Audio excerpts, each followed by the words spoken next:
አንድ ቁጥር ነው የምናነበው የማቴዎስ ወንጌል ምዕራፍ 5 ቁጥር 7 በተለያየ ቨርሽን ማንበብ ትችላላችሁ። ቁጥር 7ን ብቻ እኔ በሁለት ቨርሽኖች አነባለሁ። በአዲሱ መደበኛ ትርጉምም አነባለሁ፣ በ54 በሚባለው ትርጉምም አነባለሁ። ሁለት ትርጉሞች። የማቴዎስ ወንጌል ምዕራፍ 5 ቁጥር 7 የሚምሩ ብፁዓን ናቸው ይማራሉና ይላል። አዲሱ መደበኛ ትርጉም ምህረት የሚያደርጉ ብፁዓን ናቸው ምህረትን ያገኛሉና ይላል። ዘላለማዊ አባት እግዚአብሔር ሆይ ስለ ውድ ድምፅህና ቃልህ እናመሰግንሃለን። ዛሬ ማታ እኔን እንድትናገረኝና እንድትመክረኝ ወንድሞቼና እህቶቼ እንድትናገር እንድትመክር ቅዱስ ቃልህ እጅግ በክብር እጅግ በኃይል እጅግ በግልጥነት ወደ እኛ እንዲመጣ እለምንሃለሁ። እኔን ትንሽ ባሪያህን አግዘኝ። አሜን። ኦኬ።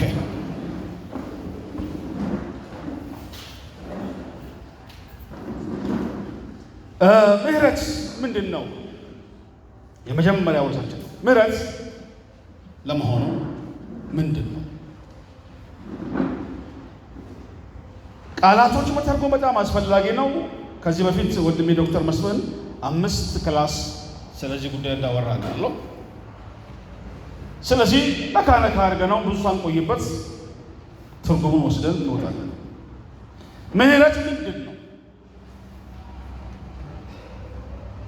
መጽሐፍ ቅዱስ ምህረት ብሎ ሲያወራ በአብዛኛው ሁለት ነገር ነው። ስለዚህ ስለ ሁለቱ ነገሮች ነው ትርጉሙን ተናግሬ ማለት ነው። ምህረት ምንድን ነው?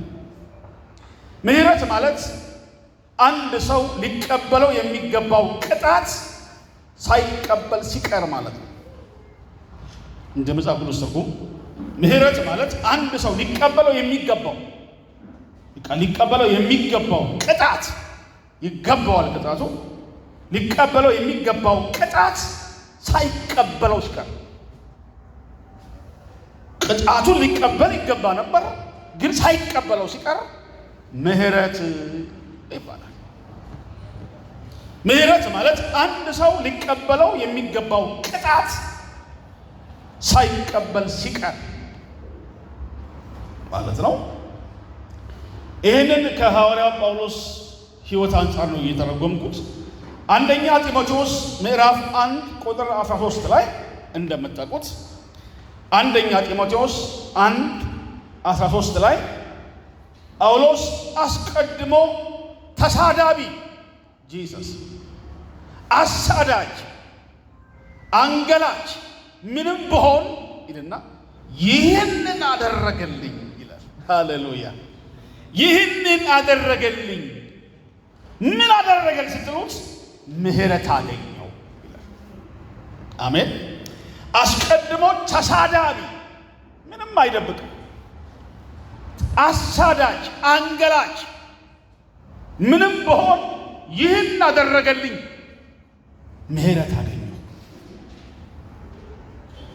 ስለዚህ ምህረት የሚለው የቃል ትርጉም አንድ ሰው ሊቀበለው የሚገባው ቅጣት ሳይቀበል ሲቀር፣ ጳውሎስ ለስድቡ፣ ለአሳዳጅነቱ፣ ለአንገላታው ነገር ቅጣት ሲገባው ቅጣቱ ተሰርዞለት ምህረት አገኘ። እግዚአብሔር ይባረክ። እሱ ነው ምህረት ማለት።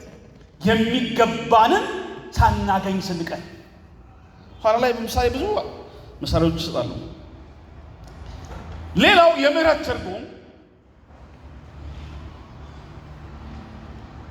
ሌላው የምህረት ትርጉም ከዚህ ባለፈ መንገድ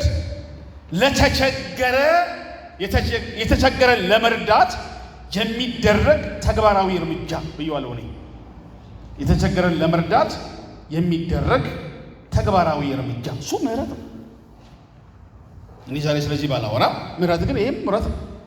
የተቸገረን ለመርዳት የሚደረግ ተግባራዊ እርምጃ። እግዚአብሔር አምላክ ስሙ ይባረክ። ይሄም ምህረት ተብሎ ይጠራል። እሺ አሁን ቀና ብላችሁ ሁላችሁም የሉቃስ ወንጌል ምዕራፍ 10 አውጡ። ግድ ነው አሁን ሁላችን አሁን ያወራሁት ነገር በምሳሌ መቀመጥ ስላለበት ጎሽ የሉቃስ ወንጌል ምዕራፍ 10 ረዘም ያለ ቁጥር አንብቤ ከዛ ውስጥ ብዙ መርሆች እናወጣለን። የሉቃስ ወንጌል ምዕራፍ 10 ቁጥር 29 ጀምሮ ላንብቦ እያያችሁት ማነበውን በደንብ ይዩት። የሉቃስ ወንጌል ነው፣ ምዕራፉ 10 ነው፣ ቁጥር ደግሞ 29 ነው። እንዲህ ይላል፣ እሱ ግን እያያችሁት ራሱን ሊያጸድቅ ወዶ ኢየሱስን ባልንጀራዬ ማን ነው አለው። ኢየሱስም መልሶ እንዲህ አለ፣ አንድ ሰው ከኢየሩሳሌም ወደ ኢያሪኮ ወረደ፣ በወንበዴዎች እጅ ወደቀ። እነሱም ደግሞ ገፈፉት፣ ደበደቡት፣ በሕይወትና በሞት መካከል ትተውት ሄዱ። በደንብ እያስተዋላችሁ 31 ድንገት አንድ ካህን በዛ መንገድ ወረደ። ከዛስ አይቶት ገለል ብሎ አለፈ። እንዲሁም ደግሞ አንድ ሌዋዊ ወደዚያ ስፍራ መጣና አይቶት ገለል ብሎ አለፈ። 33 አንድ ሳምራዊ ግን ሲሄድ ወደሱ መጣና አይቶትም አዘነለት። ቀርቦም ዘይት አንድ የወይን ጠጅ በቁስሎቹ ላይ አፍስሶ አሰራቸው። ይገርማል። በራሱም አህያ ላይ አስቀምጦ ወደ እንግዶች ማደሪያ ወይም ገስት ሃውስ ወሰደው። ከዛ ጠበቀው። በማግስቱ 2 ዲናር አውጥቶ ለባለቤቱ ሰጠና ጠብቀው፣ ከዚህ በላይ የምትከስረው ሁሉ እኔ ስመለስ ከፍልሃለሁ አለው። 36 እንግዲህ አለ ኢየሱስ ከነዚህ ከሦስቱ በወንበዴ እጅ ለወደቀው ባልንጀራ የሆነው ማንኛው ይመስልሃል አለ። ያም ሰው መለሰ 37 እርሱም ምህረት ያደረገለት ችቦል አርጓት ምህረት ያደረገለት አለ። ኢየሱስም ሂድ አንተም እንዲሁ አድርጋለሁ። ለጌታ ክብር ይሁን። ከዚህ ታሪክ 3 ነገር የግድ መማር አለበት። መታቁት ነገር ነው። ከዚህ ታሪክ ውስጥ እዚህ ታሪክ ውስጥ 3 ሰዎችን ማየት አለባቸው። አንደኛው ወንበዴዎች አሉ። ሁለተኛ ጎራ ላይ የልዑል አምላክ አገልጋዮች አሉ። ካህናትና ነቢያት፣ ካህናትና ሌዋዊ አሉ። ሶስተኛ ላይ ሌላ ሳምራዊ ሰው አለ አይደል? ታሪክ ውስጥ ሶስቱንም ሰዎች የሚለያያቸው አስተሳሰባቸው ነው። የወንበዴዎቹ አስተሳሰብ ምን የሚል ነው? ያንተ ንብረት የኔ ነው የሚል ነው። የወንበዴዎቹ ይሄ የወንበዴ መንፈስ ይባላል። ያንተ ንብረት የኔ ነው፣ በቃ ያንተ ንብረት፣ ያንተ ሀብት፣ ያንተ ልብስ፣ ያንተ ወርቅ፣ ያንተ ቤት፣ ያንተ መኪና፣ ያንተ ቁሳቁስ የኔ ነው። ወይኔ ስለዚህ በጉልበት ገፈፌ ወስዳለሁ፣ ደብድቤ ወስዳለሁ፣ አታልዬ ወስዳለሁ፣ በነቢያት ስምም አምታተቼ ወስዳለሁ። ይሄ የወንበዴ መንፈስ ይባላል። የሌላውን ሰው ሀብት ዘርፎ መውሰድ ማለት ነው። ወንበዴዎቹ ይህንን የሚያስቡት ሰውየው ለብሶት የመጣውን አርጎት የመጣውን ጫማና ልብሶች መንገድ ላይ ጠብቀው ሀግ አርገው ደብድበው ቀጥቅጠው ልብሱን ገፈው እርቃኑን በሞትና በሕይወት ጥለውት ሄዱ። ይሄ የወንበዴ መንፈስ ያንተ ንብረት የኔ ነው የሚለው ነው ማለት ነው። ኦኬ የአገልጋዮቹስ አስተሳሰብ የካህኑና የሌዊው ማለት ነው። እነሱ ደግሞ ይላሉ የኔ ነገር የኔ ራሴ ነው፣ ለማንም አላጋራም፣ በቃ የኔ ነው አልሰጥም የሚል ሐሳብ ይዘዋል። ምክንያቱም ዋጋ ለመክፈል ያላቸውን ለመስጠት ያላቸውን ሼር ለማድረግ ዝግጁ ነው። የኔ ነው ለማንም አላጋራም የሚል ሜንታሊቲ ይዘዋል። ስለዚህ ምንም አገልጋዮች ቢሆኑ፣ ምንም ካህናት ቢሆኑ፣ ምንም ሌዋውያን ቢሆኑ ዝም ብለው አልፈው ትተው ሄዱ። አየህ፣ እኔ ሁሌ ይህንን ነው የማስበው። ተግባር የሚጀመረው ከሀሳብ ነው። በጣም ሲሪየስ ጉዳይ። ሶስተኛ ላይ ያለውን ሰው ነው ዛሬ እንድናየው የፈለጉት። ሳምራዊው ሰው ግን እንዲህ ይላል፣ ያለኝ የኔ ሳይሆን እግዚአብሔር ነው የሚል አቋም አለው። ሰው ያለኝ የኔ ሳይሆን እግዚአብሔር ነው የሚል አቋም ይዟል። ያለኝ ዘይት፣ ያለኝ የወይን ጠጅ፣ ያለኝ አህያ፣ ያለኝ ገንዘብ የኔ አይደለም፣ እኔ በአደራ ተቀብያለሁ እንጂ የኔ አይደለም የሚል ሜንታሊቲ አለው። ስለዚህ ቀጥታ ሄዶ ዘይቱንም አፍሰሶ ወይን ጠጁንም አፍሰሶ ገንዘቡን ከስሮ አህያ ላይ ያስቀምጦ ሰውየውን ይዞት ሄደ ወደ ገስት ሃውስ። ታሪኩ እንደምታውቁት። ስለዚህ ይሄ ሰውዬ ነው ለወደቀው ሰው ምህረት ያደረገለት። ምህረት ማለት የተቸገረን መርዳትም ጭምር ነው ማለት ነው። ትርጉሙ ነው ስለዚህ ያወራል። የተቸገረን መርዳት ማገዝ ምህረት ነው። እግዚአብሔር ስሙ ይባረክ። ጮክ ብላችሁ አሜን በሉ። ጥሩ። የሕጉ መጽሐፍ ወይም ብሉይ ኪዳን እንደምታውቁት ብዙ ትእዛዛት ሕግ ያለው ቢሆንም ሕጉ መጽሐፍ ውስጥ ግን ካያችሁት ምህረት ግመል ነው። አብራራለሁ። ምህረት ግመል ነው።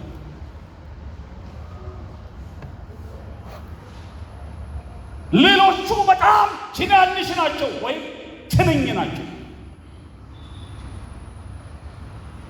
ኦኬ። ሕጉ መጽሐፍ ውስጥ ምህረት ማድረግ የግመል ያህል የገዘፈ ሁሉም ቦታ የሚታይ ሊደበቅ የማይችል ነው።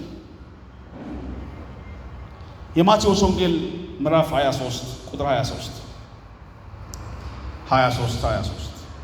በጣም የሚገርም ቃል ታነባላችሁ። 23 እናንተ ግብዞች ጸሐፍትና ፈሪሳውያን ከአዝሙድና ከእንስላል ከከሙን አስራት ስለምታወጡ ፍርድ 1፣ ምህረት 2፣ ታማኝነት 3 በሕግ ያለው ዋና ነገር ስለምትተዉ ወየውላችሁ። ሌላውን ሳትተዉ ይህንን ልታደርጉ ይገባችሁ ነበር። እናንተ እውር መሪዎች፣ ትንኝን የምታጠሩ ገመልን የምትውጡ አለ ኢየሱስ። ኢየሱስ ስለ ግመል መናገር ፈልጎ አይደለም። ምህረት የግመል አይነት ታላቅ ነው፣ ግዙፍ ነው። መንፈሳዊው ዓለም ላይ ትልቅ ነው። ኦኬ። ሌላው አገልግሎት በሉት፣ ስብከት በሉት፣ ትምህርት በሉት፣ መጸለይ በሉት፣ ማጸለይ በሉት፣ ነቢያት፣ ሁሉም አገልግሎት ትንኝ ነው፣ ትንንሽ ነው። ኦኬ። በመንፈሳዊ ዓለም ላይ ምህረት የግመል ያህል የገዘፈ የግመል ያህል እጅግ ትልቅ ነው። ልንደብቀው የማንችለው እውነታ ነው። ፈሪሳውያን ትንኝ እያጠራችሁ ግመል ትውጣላችሁ አላችሁ። ምህረት ለሰው አታደርጉ። ኦኬ። ግን ትንንሽ ነገር ታጠራላችሁ፣ ትንኝ ነገር። ይሄ በህይወታችን ላይ እጅግ ወሳኝ ነገር ነው። ስለዚህ ምህረት የግመል ታክል የገዘፈ ትልቅ ነው ያልኩት ለዚህ ምክንያት ነው። እግዚአብሔር አምላክ ይባረክ። ኦኬ። ወደ ውስጥ የገባው እንሂድ። ሁለተኛ ከትርጉም ወጥቻለሁ። ሁለት ትርጉም የሰጠሁት ሁለት ትርጉም ሰጥተን ነው ያለፍነው። አንደኛውን ምንድን ነበር ያልኩት ታስታውሳላችሁ? ምህረት ማለት ምን ማለት እንደሆነ አስቀምጠን የወጣነው። ምህረት ማለት አንድ ሰው ሊቀበለው የሚገባውን ቅጣት ሳይቀበል ሲቀር ምህረት ይባላል ብያለሁ። ሁለተኛ ምህረት ማለት የተቸገረን ለመርዳት የሚደረግ ተግባራዊ እርምጃ፣ እሱም ምህረት ነው። እግዚአብሔር ስሙ ይባረክ።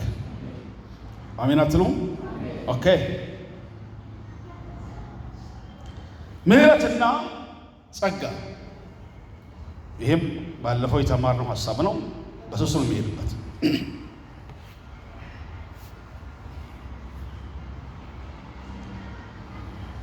ምህረትን፣ ጸጋን፣ ፍትህን፣ ምህረትን በጣም መለየት አለ። በጣም ምህረትና ጸጋ። ምህረት የሚገባንን መጥፎ ነገር ሳይሰጠን ሲቀር ምህረት ይባላል። ቅድም ተናግሬያለሁ። የሚገባን መጥፎ ነገር ነበር፣ እሱን ሳናገኝ ስንቀር አይደል ምህረት ተብሎ ይጠራል። መዝሙር 103 ቁጥር 10 እንዲህ ይላል። መዝሙር 103 ቁጥር 10 እንደ በደላችን ወይ ደግሞ እንደ ኃጢአታችን አላደረገብንም። ደስ ሲል እንደ በደላችን አልከፈለንም ይላል። አብረን በሉስ እንደ በሉስ ጮክ እንደ ኃጢአታችን አላደረገብንም፣ እንደ በደላችን አልከፈለንም። ይሄ ነው ምህረት ማለት። እንደ በደላችን መጠን አልከፈለንም፣ እሱ ምህረት ነው።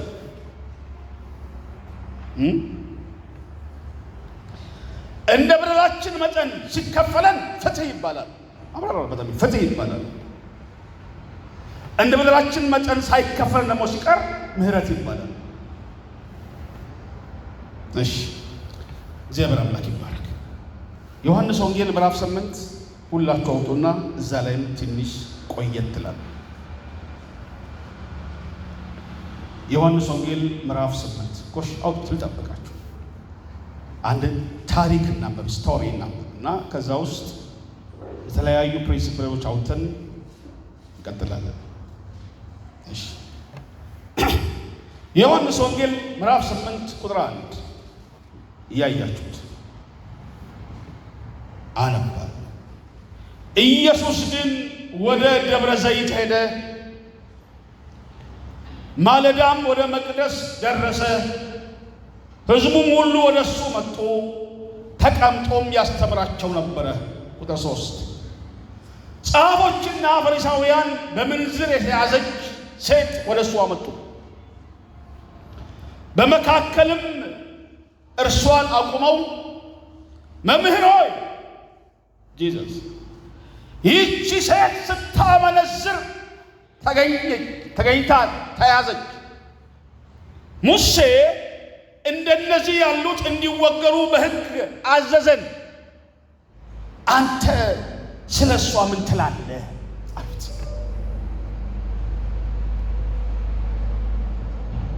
ቁጥር 7 መላልሰው በጠየቁት ጊዜ ግን ቀና ብለው ከእናንተ ኃጢአት የሌለበት አስቀድሞ በድንጋይ ይውገራት አላቸው። ደግሞም ጎንበስ ብሎ በጣቱ በምድር ላይ ጻፈ። እነሱም ይህን ሲሰሙ ህሊናቸው ወቀሳቸውና ከሽማግሌው ጀምሮ እስከ ኋለኛው አንዳንድ እያሉ ወጡ። ሴቲቱም ብቻዋን ቀራ፣ ሴቲቱም መካከል ቆማ ነበር። ኢየሱስም ቀና ብሎ ከሴቱ በቀር ማንንም ባላየ ጊዜ አንቺ ሴት እነዚህ ካህኖችሽ ወዴት አሉ? ይፈርድብሽ የለምን አላት። እርሷም ጌታ ሆይ አንድ ስንኳ ያለች። ኢየሱስም እኔም አልፈርድብሽም፣ ሂጂ ካሁን ጀምሮ ደግመሽ ኃጢአትን አትስሪ አላት። እስኪ አሜን በሉ ለቃሉ። ሃሌሉያ አሜን አሜን። ቃሉ ክቡር። ከዚህ ቃሉ ውስጥ ታሪኩን ብቻ አይደለም ቤዚክ ፋክት መያዝ አለ። አንድ ፋክት ሰዎቹ እየጠየቁ ያሉት ፍትህ ነው። ትክክል ላይ ሰዎቹ እየጠየቁ ያሉት ፍትህ ነው። ላጠፋችው ነገር ተገቢውን ቅጣት እንድታገኝ እየጠየቁ ትክክል ነው። ሰዎቹ እየጠየቁ ያሉት ፍትህ ነው። ፍትህ ነው። ላጠፋችው ጥፋት ተገቢውን ወይ ደግሞ ተስተካካይ ቅጣት እንድታገኝ ፍርድ ቤት መጥተው ከሰዋታል። ብዙ ሰዎች እነዚህ ሰዎች ሲከሱ ይታያል። ሰዎቹ ፍትህ ጠየቁት። ፍትህ ማለት ላጠፋነው ጥፋት ትክክለኛውን ቅጣት መቀበል ማለት ነው። ኦኬ። ሁለት ፍትህ መሰረት የሚያደርገው ትእዛዝን ወይም ህግን ነው። ፍትህ መሰረት የሚያደርገው ትእዛዝን ወይም ህግን። ሰዎቹ ህግ ጠቅሰዋል። አልጠቀሱ? ጠቅስ ሙሴ እንደጻፈልን ጂሰስ እነዚህ አይነት ሰዎች በድንጋይ ተወግረው መሞት አለባቸው ተብለዋል። አንቀጽ ቁጥር ጠቅሰው ፍትህ ያለ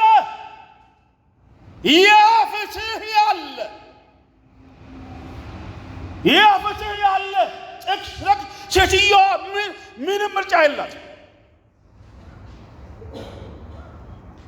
በደምብ ስሙኝ። ኢየሱስ ትክክል አይደላችሁም አላለም። ታሪኩ በደንብ የአፈጻጸም ጥያቄ ያለኝ ነው ያለው። ግልጽ ነው። የአፈጻጸም ጥያቄ ያለኝ አለ እንጂ ክሱ ትክክል አይደለም አለ። የአፈጻጸም ጥያቄ ነው ያለኝ፣ ትክክል ነው። ጉዳያችሁ ግን እንዴት ነው የሚፈጸመው? አፈጻጸም ጠየቀ እንጂ አንቀጹ ትክክል አይደለም አላለም። ወንጀሉ አልተፈጸመም አላለም። ግን እንዴት ነው ተግባራዊ የምታደርጉት? አፈጻጸም ጠየቀ። በደንብ ስማኝ ብራዘር። እንዲህ አይነት ነገር ሲከሰት ሁለት ወይም ሶስት ጉዳዮች ይቀመጣሉ። አንድ በድንጋይ ተወግሮ የሚሞት ሰው በድንጋይ ተወግሮ ከመገደሉ በፊት አንድ የመጀመሪያውን ድንጋይ የሚያሳርፉት የመጀመሪያው ድንጋይ ወርውረው የልጅቷን ጭንቅላት ደም በደም የሚያደርጉት እነማ መሆን አለባቸው? ማን ነው የሚጀምረው ማለት ነው? ዝም ብሎ ሁሉም ሰው ድንጋይ ይዞ አይወረውርም። የመጀመሪያ መቼ ያለ፣ ቀጣይ መቼ ያለ። የመጀመሪያ መቼዎች እርግጠኞች የሆኑ የአይን ምስክሮች የሆኑ ጉዳዩ ሲፈጸም እዚያ የተገኙ በአይናቸው ያዩ ሁለተኛ ሶስተኛ ያልሆኑ የመጀመሪያ ሰዎች ናቸው። እነሱ የመጀመሪያውን ድንጋይ ወስደው ልጅቷ ግንባር ላይ ማሳረፍ አለባቸው። ከዛ የቀረው በቃ እነሱ ከጀመሩ በኋላ ምን ችግር አለ? አንዱ ከጀመረ በቀጠል ነው የቀረው። ትንሽ ላቅርብ ማስረጃ ሁለት ጥቅስ ላለ እና እንወጣለን። ዘዳግም 17:7 እስቲ አንድ ሄዱ። ታሪካዊ ዳራው ማየት ጥሩ ነው የሚሆነው። 17:7 ዘዳግም መጽሐፍ ነው። 17 ቁጥር 7 17 ቁጥር 7 ዘዳግም መጽሐፍ ዘዳግም 17 7 ኦኬ ለማባት እንዲህ ይላል እርሱን ለመግደል ይላል እሱን ለመግደል በመጀመሪያ አየህ የምስክሮች እጅ አትፈርስት በኋላ የሕዝቡ ሁሉ እጅ አየህ የመጀመሪያውን ዱላ ድንጋይ ማሳረፍ ያለባቸው 3 ሰዎች ናቸው። ምስክሮች በዓይናችን አይተናል የሚሉ ሰዎች የመጀመሪያውን 3 ድንጋይ ካሳረፉ በኋላ በመቶ የሚቆጠር በሺህ የሚቆጠር ሰው ትልልቅ ድንጋይ ልጅቷ ላይ ጭነው በቃ መግደል ነው። 3ቱ ግን ወሳኝ ናቸው። ግልጽ ነው። አንድ ልጨምር። ዘዳግም 13 ቁጥር 9 ዘዳግም 13 ቁጥር 9 እንዲህ ይላል 13:9 እንዲህ ይላል ነገር ግን ፈጽመህ ግደለው ይላል። ጣዖት አምላኪ ነው፣ ፋሚሊ ሜምበር ሊሆን ይችላል። እሱን ለመግደል ይላል በፊት የአንተ እጅ አየህ አንተ ራስህ ጀምር፣ ከዚያ በኋላ የሕዝቡ ሁሉ እጅ። አሁን ግልጽ ነው። ያቺ ሴት የቤተ መቅደስን የመጣችው ስታመነዝር ተይዛለች ተብሏል። የሙሴን ሕግ ጠቅሰዋል።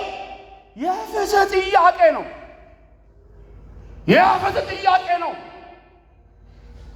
ትክክለኛ ጥያቄ ነው። ኢየሱስ ጥያቄው ትክክል አይደለም አላለም። ማን ነው ቀድሞ የሚመታው ያለው? የመጀመሪያውን ድንጋይ እዚህ ሴት ላይ የሚያሳርፈው ማን ነው? ከእናንተ መካከል የኃጢአት መከሰስ የሌለበት ሰው አስቀድሞ ይምታት፣ ከዛ ሁላችሁም ጨርሷት ብሎ ጎንበስ። የሚገርም ስቶሪ ይወጣል። ብዙ ጊዜ የሰማነው ታሪክ ነው። በደንብ አሰላስሉ። ማን ነው ደፍሮ የመጀመሪያውን ድንጋይ እዚች ምስኪን ሴት ላይ ማሳረፍ የሚፈልግ? ህሊናቸው ወቀሳቸው፣ ህሊናቸው ከሰሳቸው። ቀስ እያሉ ሁሉም ሰው ወጥቶ ወደ ከቤተ መቅደስ ሴትዮዋን እስቲ አንዴ ለማሰብ ሞክሩ። ድሪም አድርጓት። እኔ ዝም ብዬ ሳስብ ቆማ ወይ ተቀምጣ እንገቷን ደፍታ ካሁን የሚመጣው ድንጋይ ለመቀበል ዝግጁ ሆና አስቀድሞ የመጣ ይምታ ብለዋል። እሱምና ማን ነው ሲደፋር ቀድሞ የሚማታ ተብሎ ሲጠበቅ ባዶ ቀረ ቤተ መቅደሱ። ኤውልህ ምህረት ማለት ይሄ ነው። ብራዝ ምህረት ድንጋይ የሚገባትን ሴት እንዲህ አላት፣ ደግመሽ ኃጢአትን አትስሪ፣ በሰላም እንጂ። እሱ ምህረት ይባላል። ምህረት ከፍትህ በላይ ነው። እየጠየኳችሁ ያለሁት ፍትህ ሳይሆን ምህረት ነው። ላደረግነው ነገር የሚገባን ነገር ስናገኝ እሱ ፍትህ ነው። ይገባል፣ ልቀጣ ይገባል፣ ልትቀጪ ይገባል፣ ልትቀጣ ይገባል። ጥፋት ነውና ምንም ምላስ የለህም፣ መናገርም አትችልም። አጥፍተሃል፣ ለጥፋት የሚመጥን ቅጣት ይገባል። እሱ ፍትህ ነው። እየጠየቅን ያለው ነው ግን ምህረት ነው። ምህረት ፍትህን አልፎ ይሄዳል።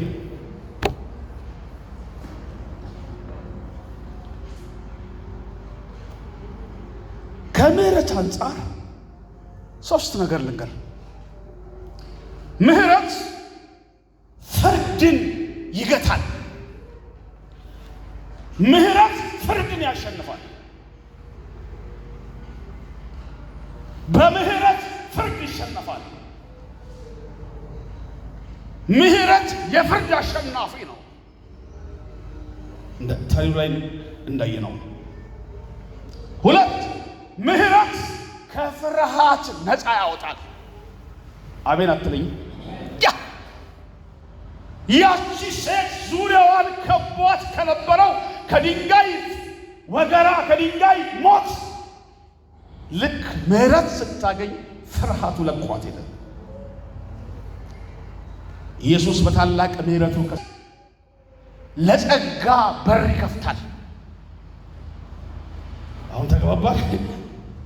ምህረት ለጸጋ በር ይከፍታል። ጸጋ ለማይገባው ሰው የሚሰጥ ነፃ ስጦታ ማለት ነው።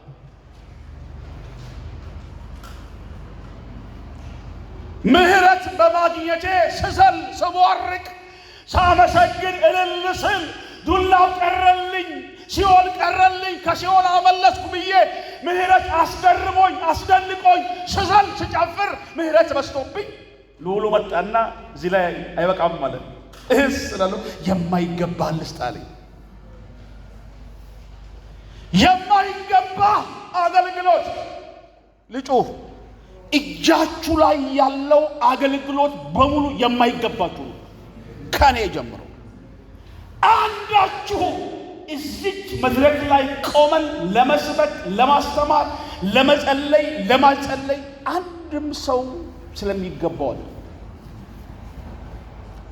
ለእናንተና የሚገባ ለእናንተ የማይገባ አይደለም። ሁላችንም የተቀበልነው ጸጋ የማይገባልን ነው። ዋው! ምህረት የጸጋ በር ከፈተ። የማይገባንን ሌላ ተአምራት ተቀበል። ይሄ መንፈሳዊ ዓለም ላይ አስገራሚ እውነታ ነው። ጮክ ብላችሁ አሜን በሉ። ሶስተኛ ርዕሴ የምህረት የበላይነት። ልቀጥል እያሰፋ የምህረት የበላይነት የምህረት የበላይነት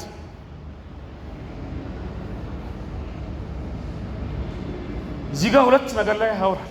አንድ ምህረት ከይቅርታ በላይ ነው። ለመሆኑ ግን ምን ማለት ነው? ምህረት ከይቅርታ በላይ ነው። ከይቅርታ በላይ ምህረት የይቅርታ ታላቅ ነው። ምህረት ከይቅርታ በላይ ነው። አንድ ነው የሚመስለው በፍጹም ማለት ነው። ምህረት ይቅርታን አልፎ ይሄዳል። ምህረት ይቅርታን አልፎ ይሄዳል። ይቅርታ የበደል ጉዳይ ነው።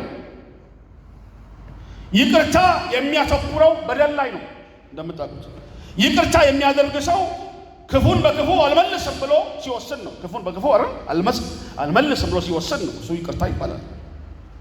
ምህረት ግን በደልን ከመተው አልፎ ይሄዳል።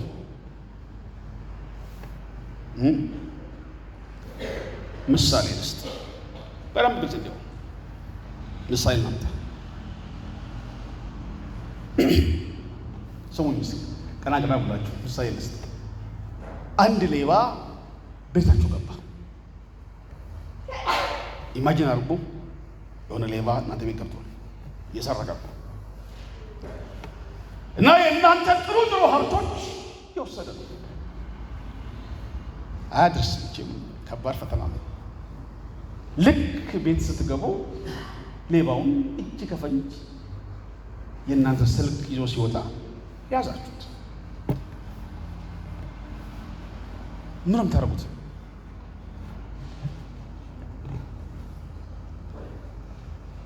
እሺ ትቼዋለሁ። እንደሚደረግ ቻሌንጅ ነው። እኔ ስለ ምህረት ስለ ይቅርታ ማስተማር ፈልጌ ነው። ወዲያው ፖሊስ ጠርቼ ፖሊሱም አቤት ብሎ መጥተው ይኸው እጅ ከፈንጅ ስልኬን ሰርቄ ነው ብዬ አስይዘው ፖሊሱ እጁ ላይ ያቺ ብረት ካቴና አስገብቶ ወደ ፖሊስ ጣቢያ በማግስቱ ወደ ፍርድ ቤት ቀርቦ እነ ሳሚ እዛ ተገኝተው ተከራክረው 16 ዓመት ተፈርዶበት ወህኒ ቤት ገባ። ይሄ ፍትህ ይባላል። ላደረገው ነገር ትክክለኛውን ቅጣት ተሰጠ። ፍትህ። ነገር ግን ሰውየው ልክ ስልኬን ሲይዝ ተገናኘን ቤት ውስጥ ያለቀሰ ስለ ጉዳዩ ለእናንተ መንገር ጀመረ። የሰረቀበትን ምክንያት ያብራራል። ራራችሁለት ፖሊስ ጋር አልደወላችሁ። እባክህ መስረቅ ጥሩ አይደለም፣ አትስረቅ።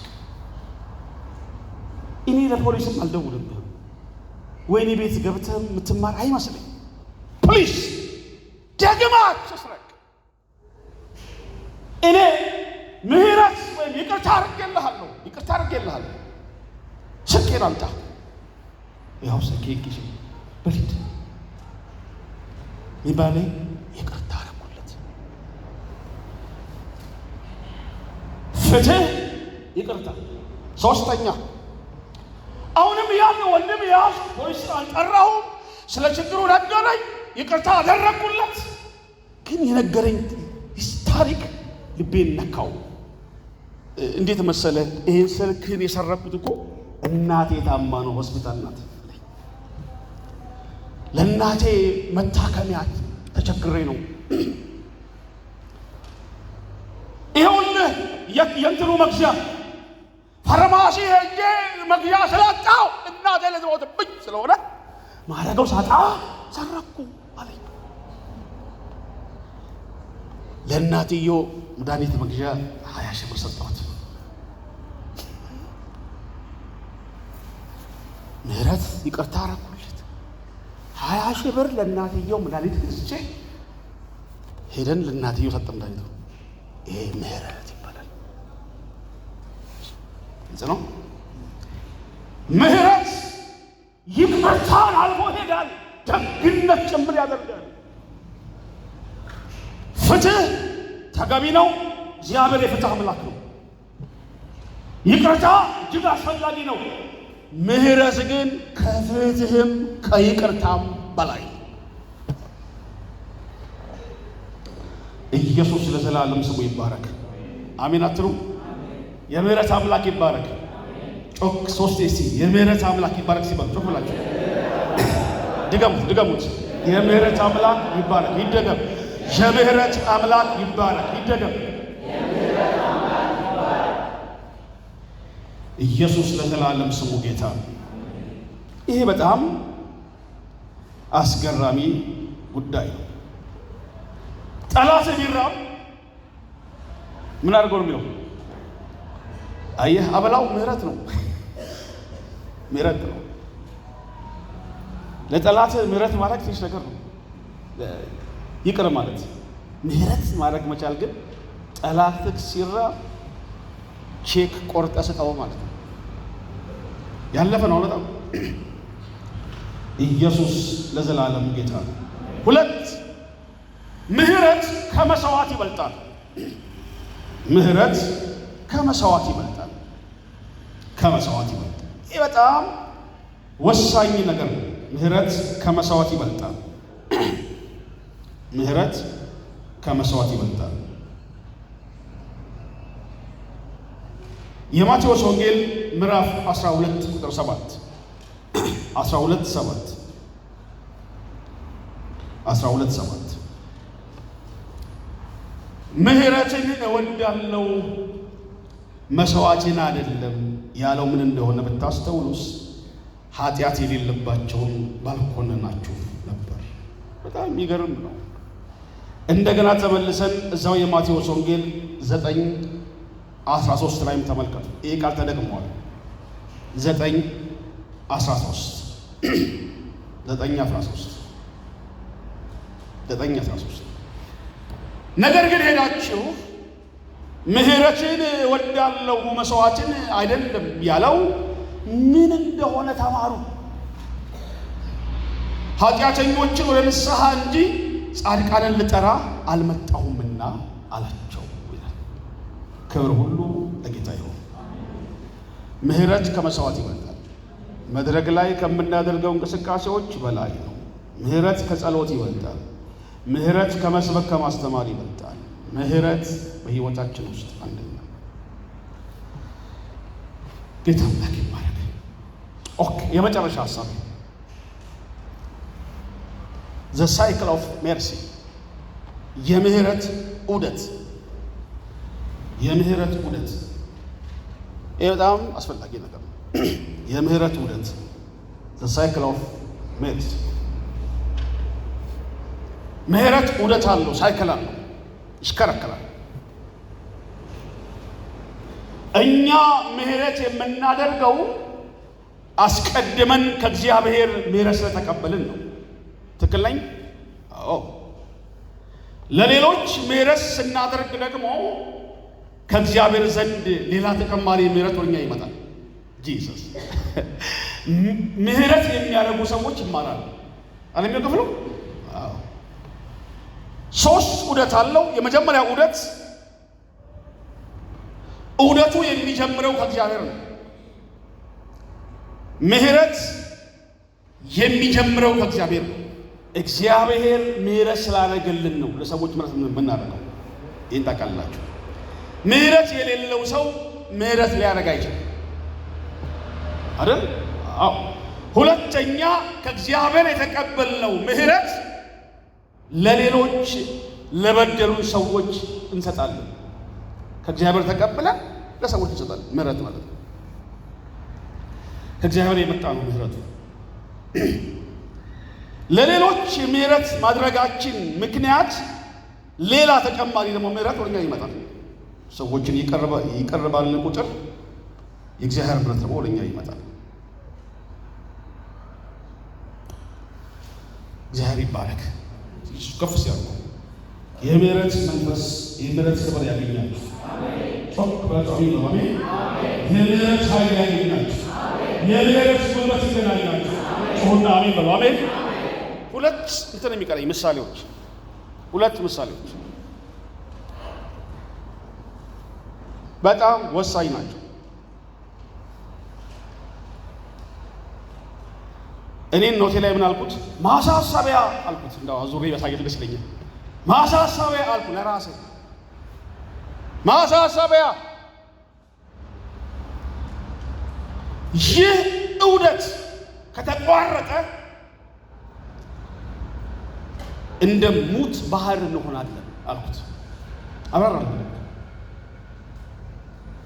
እግዚአብሔር ለኔ ምህረት ያደርጋል፣ ይሰጣል። እኔ ለቴዲ ምህረት አደርጋለሁ፣ ቀበላለሁ፣ ሰጣለሁ፣ ቀበላለሁ። እኔ የምህረት ቧንቧ ነኝ። እግዚአብሔር በየቀኑ ምህረት ያደርግልኛል፣ እኔም በየቀኑ ምህረት አደርጋለሁ። ከሰማይ ምህረት እየተቀበሉ ለሰው ምህረት ማድረግ ካቃተኝ ያልኳችሁ ሰው ማሳሰቢያ ያልኩት ዑደቱ ይቋረጥና የሙት ባህርን እንመስላለን። ስለ ሙት ባህር ልንገራችሁ ብዬ ጂኦግራፊ ላይ የምታውቁት ነገር ነው። የእስራኤል ሀገር ክርስቶስ በተለይ ሲያስተምር ትዝ ይላችኋል። ዮርዳኖስ ውሃ አለ። ዮርዳኖስ ውሃን ተሻግሮ የገሊላ ባህር አለ። ከዛ ደግሞ ሙት ባህር አለ። ጂኦግራፊካሊ ማለት ነው። ይሄ በጣም የሚታወቅ ነገር ነው። ሙት ባህር ልዩ የሚያደርገው መቀበል እንጂ መስጠት አለማወቁ ነው። ኢንስትሪ ሙት ባህር ይቀበላል እንጂ አይሰጥም። ዮርዳኖስ ወንዝ ወደ ሙት ባህር ይገባል፣ ከሙት ባህር ግን አይወጣም። ውሃው እየፈሰሰ ወደ ሙት ባህር ይገባል። ሙት ባህር ግን መቀበል መቀበል መቀበል እንጂ እስካሁን ድረስ አይሰጥም፣ ወዴትም አይሄድም። ስለዚህ ሕይወት አልባ ነው፣ ጨዋማ ነው። ብዙ አይነት ማዕድናት ውስጡ ይዟል። ውስጡ የሚዋኝ አሳ አታገኙ። ምንም ሕይወት ያለው ነገር ውሃ ውስጥ የለም። ሁሉንም ገሎ ጨርሷል። ባዶ። አየህ፣ ለሰው ምህረት አለማድረግ ማለት ራስን መግደል ነው፣ ጸጋን መግደል ነው። ወንድሞች፣ ምህረት እየተቀበል ለሰዎች ምህረት አለማድረግ ማለት ጸጋን መግደል፣ ራስን መግደል። ውስጣችሁ የሚገላበጠውን ጽንስና ራእይ ተገላላችሁ። ጽንሳችሁ ይገደላል፣ ራእያችሁ ይገደላል። እንደ ሞት ባህር ነው። የምህረት አምላክ ይዳሰን። ጮክ ብላችሁ አሜን በሉ። አሜን። ከታሪክ ይህን ትምህርት ሳዘጋጅ የአንዲት ሴት የህይወት ታሪክ ባዮግራፊ አንብቤ የጻፍኩ ታሪክ አለ። በሁለተኛው የዓለም ጦርነት ወቅት በናዚ ማጎሪያ ካምፕ ነበር። የናዚዎች ማጎሪያ ካምፕ። ዛ ማጎሪያ ካምፕ ውስጥ ሁለት ታላቅና ታናሽ እህታማቾች ታስረዋል። የናዚ የጥበቃ አገልጋይ እነዚህን ሁለት እህታማቾች በየቀኑ ያሰቃያቸዋል። በየቀኑ ይገርፋቸዋል፣ ያስለቅሳቸዋል። በጣም ብዙ ስቃይና በደል አደረሰባቸው። አንደኛዋ እህቷ ትሄዳለች፣ ተገርፋ ትመጣለች። ታላቅየዋ አቅፋት እቅፍ አድርጋት እያባበለች ትቆያለች። ደግሞ ታላቅየዋ ስትሄድ ተገርፋ ትመጣለች። ደግሞ ትንሽየዋ እንዲህ የተቃቀፉ ለዓመታት ዘለቁ። የናዚ ማጎሪያ ካምፕ ውስጥ ነው። ስቃዩ በዝቶባት ታናሽየዋ ልጅ ሞተች። እንዴት ልብ ይሰብራል። ታላቅየዋ መቀበርም አልቻለችም። እህቷን አጣቻት። ውጭ አውጥተው እህቷን አስክሬን አቃጠሉት። ታሪክ ነውና አለፈ። ሁለተኛውም የዓለም ጦርነት አበቃ። እቺን ሴት ከእስር ቤት ወጣች። ብዙ ቁስል፣ ህመም፣ ስቃይ ይዛማ ሳይኮሎጂካሊ በጣም ቶርቸር ሆናለች ማለት። ወደ ክርስቶስ መጣች። ደስ አይልም? ታሪኳ ህይወቷ ተቀየረ። በጌታ ሆነች፣ ዳነች። ከዚህም አልፋ ተርፋ የወንጌል ሰባኪ ሆነች። ለጌታ ክብር ይሁን። ያ ያለፈ ታሪኳ ጠባሳዋ አለፈ። መድረክ ላይ ትሰብካለች።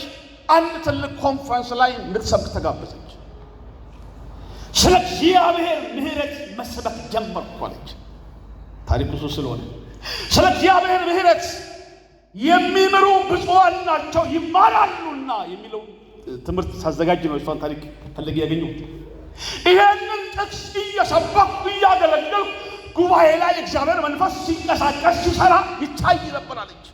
እኔም ያን ታሪክ እያስታወስኩ ከህይወቴ እግዚአብሔር ምህረት እየተናገርኩ እየሰበኩ ጨረስኩ።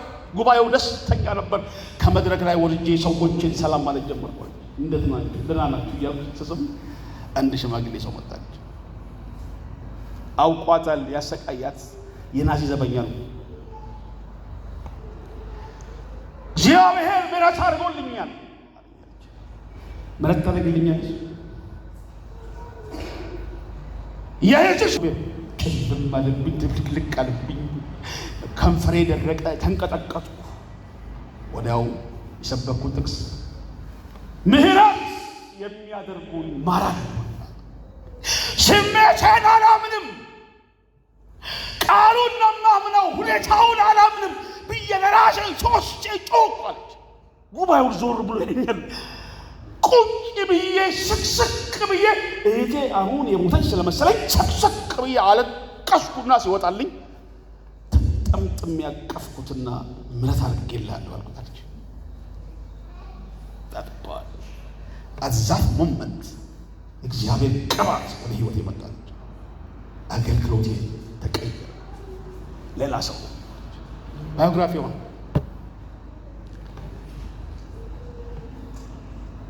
ምህረት ማድረግ ያቃተኝ በጣም ትንንሽ ነገር ነው። ትንንሽ ነገር ነው። የበደሉ ሰዎች የበደሉ ትንሽ ነው። በጣም ኢምንት ነው።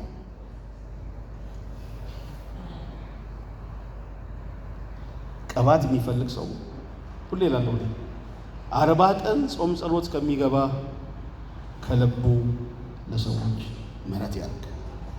ምህረት ማስተር ኪ ነው። ቅባት ይከፍታል። ብራዘር ከነችግሮቻችን እድሜያችን ከሚበላ የማታቋቸው ከባህር ማዶም ሌላ ሀገር ላሉ ሰዎች ልባችሁ ትንሽ እንኳን የተቋጠረባቸው ካለ ዛሬ ማታ ይጋባችሁ ስልክ ደውሉ። ምህረት አድርጌያለሁ በሉ። ደግሞ እናንተ ከሆናችሁ ምህረት ጠይቁ። ኦኬ ምህረት የክርስትናው ዓለም ግመል ልንደብቀው ልንሸሽገው ማንችል እውነት ከመዝሙር በላይ ከስብከት በላይ ከትምህርት በላይ ፕራክቲካሊ ላይፍ እውነት ጂሰስ ልንደብቀው ልንሸሽገው የማንችል እውነት ከምትወደው ከእህትህ ከወንድምህ ከእናትህ ገዳይ ጋር ትገኝ ይችላል። ለምህረት ክርስትናው ከዚህ በላይ ነው። ከዚህ በላይ ነው። ኦኬ ልሰብስብ ልኮናችሁ ፈልጌ ነው። ፕራክቲካሊ ግን ላይፍ እሱ ነው። ምህረት ለማድረግ እምቢ ሊል ይችላል ውስጣችሁ። እቺ ልጅ አሁን ውስጧ ቀደም እኮ እምቢ አለ ያለችው እሷ አልደበቀችም። ፈረንጅ ስለሆነች ጌታ ይባል አልደበቅም ስሜቷን። ውስጥ ተቆጣ እምቢ አለኝ አለች። በቃ እምቢ አለኝ ውስጥ እምቢ ሲለኝ ጥቅሱን ደጋግሜ ተናገርኩ ለራሴ ስቅስቅ ብዬ አልቅሼ ስጨርስ እቅፍ አደረኩት ነው ያለችው። ስሜታችሁ ይበሳጭ ይችላል፣ ግን ወዲያው ምህረት ስናደርግ እግዚአብሔር ይገኛል። አሜን። ዛሬ ምንድን ነው የተማማርነው እውነታ? ምንድን ነው ለነፍሳችን የቀረልን ትልቅ እውነት? ምህረት ምን ማለት ነው? ምህረት ማለት ወዳጆቼ ፍትህስ ምንድን ነው? ምህረት እንዴት ነው ከይቅርታ በላይ የሚሆነው? እንዴት ነው ምህረት ከፍትህ በላይስ የሚሆነው? ምህረት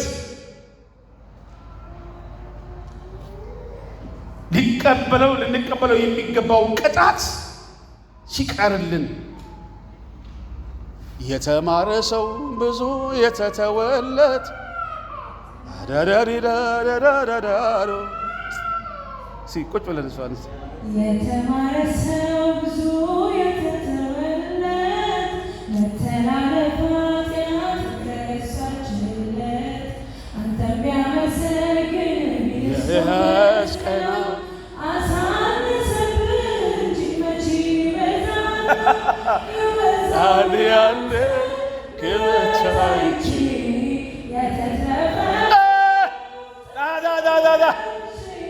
አንተን አለማስገድ ነውር ሆኖ ታየኝ።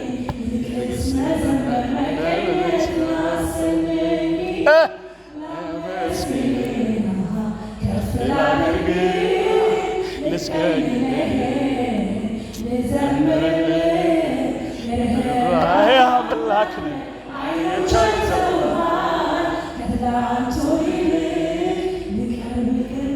ምህረት ጀምሬ አንድ ልጅ ሀሪያራ ሳባላ ኦላላላ እስኪ ቆመን ክፉ ዘመን